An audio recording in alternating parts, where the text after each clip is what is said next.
Fala gatinhos! Sou o professor Raul Tales e hoje nós vamos falar de uma coisa bem bacana.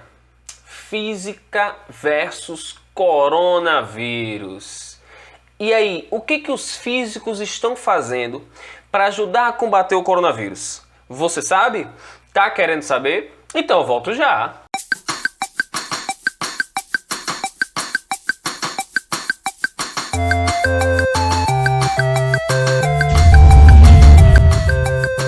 Então galera, antes de começar já deixa o teu joinha aí para ajudar, tá certo? E não esquecer.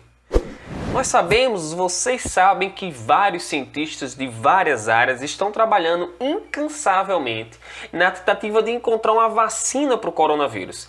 Inclusive, recentemente nos Estados Unidos, houve um progresso em uma das vacinas, que foi feito um teste com 8 pessoas. O resultado foi muito bom e vão ampliar esse teste agora para mais pessoas para ver se realmente funciona e só assim poder fabricar em grandes quantidades. Inclusive, se tudo der certo, até outubro essa vacina já estaria sendo vendida. Mas e os físicos? Em que especificamente estão trabalhando? Como trabalham os físicos nesse período?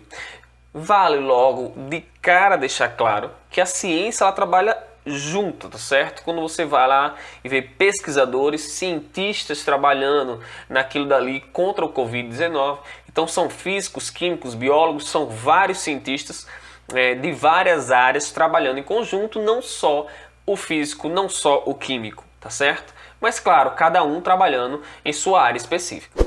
Nós físicos estamos trabalhando com, por exemplo, a caracterização do vírus. Microscopicamente, como ele é, como ele age, como ele reage, qual a sua estrutura.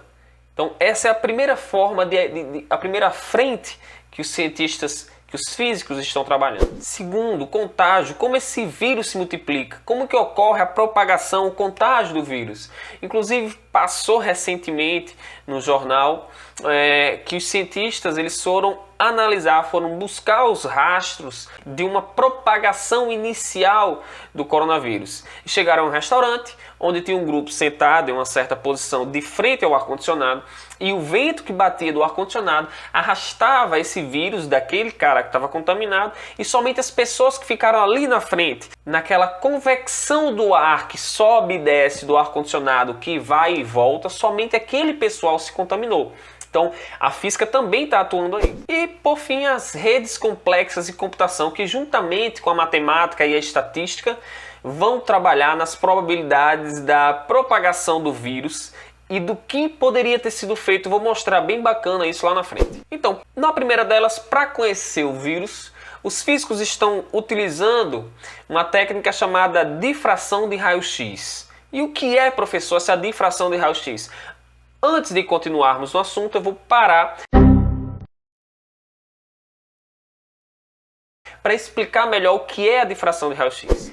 Então, a difração é um fenômeno ondulatório que ocorre quando a onda ela é capaz de transpor obstáculos ou contornar obstáculos. E para que isso ocorra, é necessário que o obstáculo ou fenda seja menor que o comprimento de onda dessa onda. Caso contrário, se for uma abertura muito grande, se for um obstáculo muito grande, essa onda não vai conseguir contornar, essa onda não vai conseguir passar por esse buraquinho, sofrendo a difração. Ela atravessa, mas não sofre a difração. Vou mostrar nas figuras para ficar mais claro isso daí. No caso do raio-x, o comprimento de onda é de 0,1 nanômetro, menor do que os espaços interatômicos.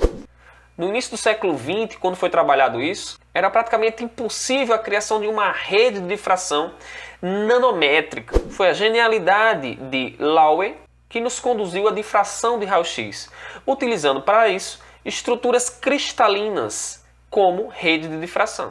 Se você não entendeu o que é essa rede cristalina, o que são esses materiais cristalinos, todo sólido, a estrutura interna de um sólido, ela é composta sempre de figuras sempre mesmo padrão. Então, por exemplo, o grafite tem um formato, se não me engano, de um pentágono. Então, eu posso ter uma estrutura de um formato de cubo. Essas estruturas são chamadas de estruturas cristalinas, bem definidas, que caracterizam os sólidos. Então nessa imagem aí você consegue visualizar o que eu tinha dito. Quando a fenda ela é muito grande, quando a abertura ou obstáculo é muito grande, essa onda não vai conseguir contornar. Então na primeira imagem aí ela passa direto. No caso, a fenda, no obstáculo ela não contorna e na fenda ela não sofre difração. Quando eu tenho um comprimento de onda maior do que o obstáculo, você já começa a ver que a onda do outro lado muda o seu formato. É importante lembrar que não altera em nada, nem comprimento, nem frequência, nem velocidade. E na terceira imagem, quando a abertura é muito pequenininha, essa difração ela é bem mais perceptível. Então essa onda ela já sofre uma curvatura bem mais acentuada. Note nessas imagens aí, a primeira imagem mostra que é possível você ouvir alguém através de um obstáculo. Na verdade, tem um muro, tem uma parede, o menino está falando com o outro e o outro consegue ouvi-lo tranquilamente. Você ouve porque as bordas dessa parede elas funcionam como se fosse uma nova fonte sonora, emitindo, desviando essa onda aí. Isso é chamado de difração. Em casas, principalmente nos interiores, onde as casas são meia parede, a parede não vai até o teto, é muito comum você ouvir, por exemplo, quem está no quarto, ouvir quem está na sala, quem está na sala, ouvir quem está no quarto, porque o som vai se propagar ali por cima. Na segunda imagem tem uma lâmpada acesa. Para que a luz consiga sofrer a difração é necessário que a abertura seja muito pequenininha, já que o comprimento de onda da luz é muito pequenininho. Então se você botar um dedinho bem pequenininho, você vai conseguir fazer uma difração na luz. E nessa difração ela sofre uma abertura, como vocês estão vendo nessa imagem aí. Na terceira imagem você tem uma bacia com água, um recipiente com água. São produzidas várias ondas. Essas ondas, quando encontram essa abertura, é perceptível a difração que essas ondas vão sofrer. Então do outro lado você tem aí as ondinhas já mudando o seu formato. Bem bacana, mostrando isso aí que eu estou falando para vocês. Então, professor, e o que é a difração do raio-x? Pois bem, a difração do raio-x é uma técnica utilizada para determinar a estrutura atômica e molecular de um cristal, de uma substância. Essa estrutura cristalina acaba fazendo com que um feixe de raio-x, quando incidido ali, seja difratado em várias direções diferentes. A difração de raio-x é amplamente utilizada para a identificação de materiais desconhecidos, como, por exemplo, minerais e compostos inorgânicos. Essa determinação é fundamental no estudo de geologia, biologia, ciências materiais, ambientais e engenharias. Com essa técnica, também é possível determinar as dimensões de uma célula e a pureza de uma amostra. Notem nessa imagem aí, essa imagem representa exatamente isso, tá? Os raios-x chegam, quando entram nessa substância, nesse material, começam a sofrer difração em várias direções, em direções diferentes entre os espaços desse átomo. Esses raios-x vão sendo desviados em várias direções, como estou mostrando essa imagem aí. Com a difração do raio-x é possível investigar a estrutura tridimensional do vírus, usando uma técnica conhecida como cristalografia por difração de raio-x. Pela forma como o raio-x é difratado, é possível descobrir o tipo de átomo presente e a sua posição na molécula. Existe, portanto, uma correlação entre o conteúdo atômico e o padrão de difração. Essa informação é usada para reconstruir a estrutura do vírus. Nessa imagem aí eu mostro o jornal Estado de Minas, onde pesquisadores usaram essa técnica da cristalografia de raio-x para poder visualizar, ou pelo menos criar, reproduzir a estrutura interna do vírus. Nessa outra imagem ainda desse mesmo jornal e nessa mesma matéria, ele apresenta aí a fala de David Urbaez, infectologista. Então ele diz assim: esse tipo de ciência básica busca descobrir com profundidade quais estruturas do vírus dão a ele uma estabilidade. Esse é um grande avanço, porque através dessas informações conseguimos desenhar moléculas que se encaixem nessa estrutura e apostar que elas consigam bloquear essa replicação. Então, Essa forma de visualizar a estrutura interna do vírus, das substâncias, dos materiais cristalinos, nós chamamos de cristalografia por difração de raio-x. Pois bem, galera, e como, professor, que se consegue esse raio-x? De onde é que surge o raio-x? Bem, o raio-x ele é criado através de uma maquinazinha, como está mostrando nessas imagens que vocês podem ver agora. Então, esses raios-x, galera, utilizados aí, eles podem ser produzidos quando um feixe de elétrons em alta velocidade chocam-se com um alvo metálico. Então essa primeira parte da direita aí, ela está lançando elétrons e esses elétrons estão se chocando com esse alvo metálico aí. Dessa colisão, temos então a criação do raio-x. Podem visualizar esse GIF que mostra como está ocorrendo isso. E na imagem à direita, você tem ali o pé de uma pessoa que vai fazer um raio-x. Embaixo você tem um filme fotográfico onde vai ser revelada essa imagem aí. Não vou entrar em detalhes de como isso funciona, porque isso iria prolongar demais nosso vídeo, mas pode ser para uma próxima videoaula. Outra técnica utilizada também é a microscopia crioeletrônica, que fez com que os seus idealizadores ganhassem o Prêmio Nobel de Química em 2017. Vale a pena vocês darem uma pesquisada aí para ver como isso funciona. Lembra o nome, microscopia crioeletrônica. Também não vou me aprofundar, porque não envolve só a física, envolve tantas outras áreas, inclusive, e em mais relevância, a química. Como eu havia falado, a segunda forma de trabalhar aí, que os físicos estão trabalhando, é a propagação desse vírus. O estudo dos fluidos e a estabilidade química do vírus. A recomendação que nós temos hoje da Organização Mundial da Saúde é que, ao sair de casa, além de usar a máscara, que é obrigatório, você deve manter uma distância média de 1,5 m a 2 metros de outras pessoas e evitar aglomerações. Vocês estão cansados de ouvir isso daí, não é? Mas por que isso? Porque o vírus ele pode se propagar junto com a saliva que nós colocamos para fora quando falamos, tossimos, espirramos, e ela vai viajar pelo ar e pode contaminar as pessoas que estão ao redor.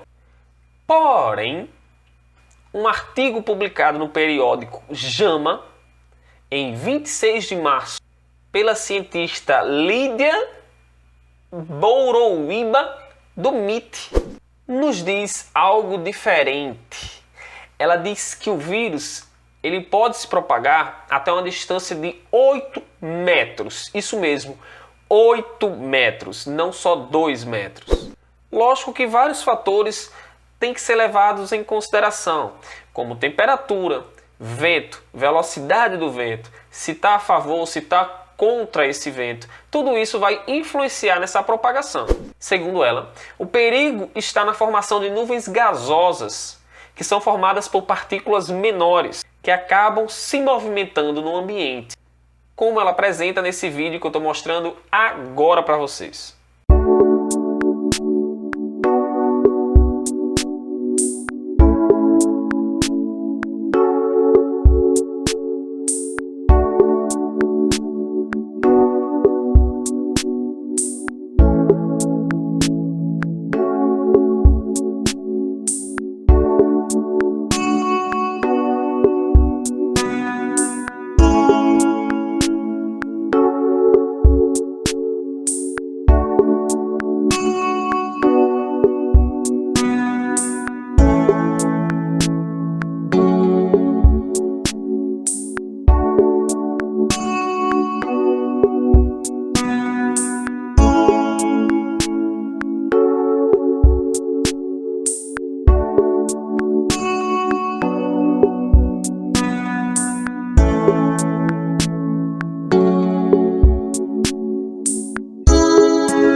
Essa pesquisa mostrou que durante uma tosse podem ser liberadas cerca de 3.000 partículas de saliva no ar, a uma velocidade de 80 km por hora.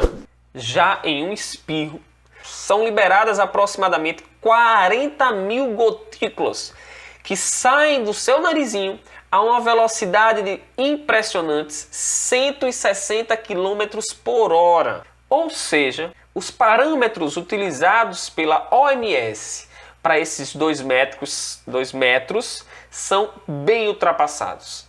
Segundo essa pesquisadora, essas diretrizes são baseadas em pesquisas de 1930. Outra coisinha importante é o tempo que esses vírus conseguem sobreviver em diferentes superfícies. Acompanhe essa imagem aí.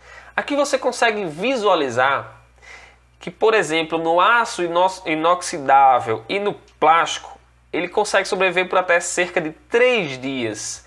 Papelão 1 dia, cobre 4 horas e poeiras e em outras superfícies em um tempo bem inferior, menos do que 1 hora. Mesmo assim, temos que ter muito cuidado com isso. A terceira forma de trabalho vem junto com a matemática. A estatística fala alto nesse momento. Vários pontos são importantes para se determinar quanto vírus pode se espalhar. População, densidade demográfica, distância percorridas pelas pessoas, quantidade de pessoas nas ruas, tudo isso vai influenciar naqueles dados que você visualiza todos os dias no jornal, mostrando a curva de contaminação. Para isso, utilizamos a teoria das redes complexas ou a teoria dos grafos. Inclusive, é possível prever quando será o pico de transmissão. E outra coisinha, você deve ter percebido isso. Esse pico variar era para ser daqui a 2 semanas, agora já é daqui a 1 mês, agora já é daqui a 1 mês e 15 dias.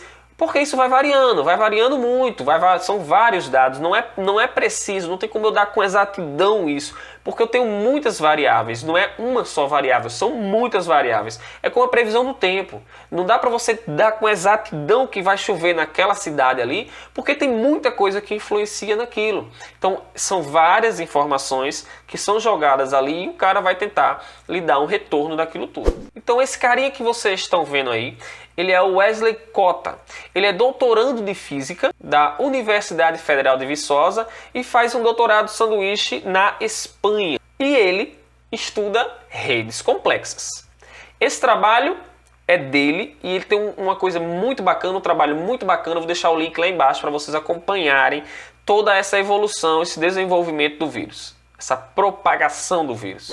Então, juntamente com a galera da Espanha, ele desenvolveu uma modelagem computacional para prever a propagação do vírus por lá. O Wesley também aplicou essa modelagem computacional aqui no Brasil e os dados apresentam no site dele e eu vou deixar o link lá embaixo para que vocês possam conferir, vale a pena. Então, segundo o Wesley, ele disse o seguinte para tentar clarear essa ideia na sua cabecinha.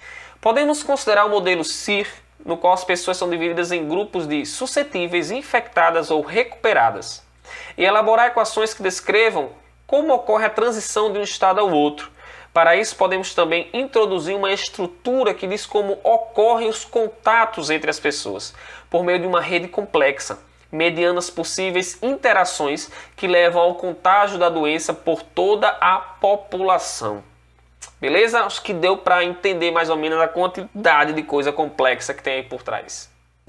Além de prever o número de infectados e mortos, essa teoria também pode ser utilizada para prever quantas vidas seriam salvas caso, por exemplo, a quarentena tivesse sido aplicada um pouco antes.